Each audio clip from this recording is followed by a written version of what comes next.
Wysłał tato Angelinę na brzeg rzeki po wiklinę. Miała wrócić za godzinę, nie wracała całą noc. Tam, gdzie płynie rzeczka mała, Manuela napotkała.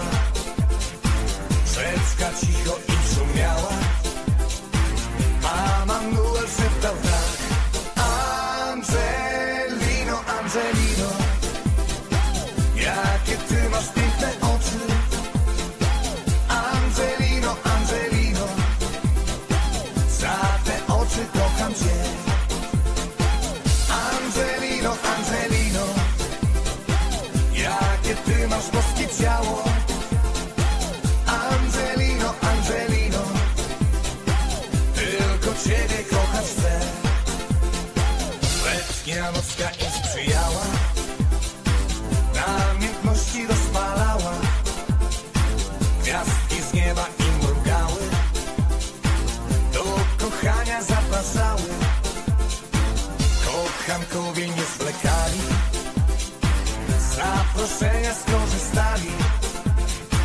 Gdy gorąco się kochali, upłynęła szybko noc. Angelino, Angelino, jakie ty masz piękne oczy. Angelino, Angelino, za te oczy kocham cię.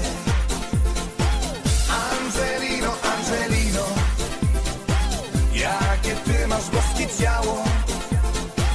Angelino, Angelino, tylko ciebie kochać chcę. Wysłał tato Angelinę na brzeg rzeki po wiklinę. Miała wrócić za godzinę, nie wracała całą noc. Tam, gdzie płynie rzeczka mała, Manuela napotkała. Rzeczka cicho i szumiała, a Manuel szeptał tak: Angelino, Angelino, jakie ty masz piękne oczy. Angelino, Angelino, za te oczy kocham cię. Angelino, Angelino, jakie ty masz boskie ciało. Angelino, Angelino, tylko ciebie kochać chcę. Angelino, Angelino, jakie ty masz piękne oczy. Angelino, Angelino, za te oczy kocham cię. Angelino, Angelino, jakie ty masz boskie ciało. Angelino, Angelino,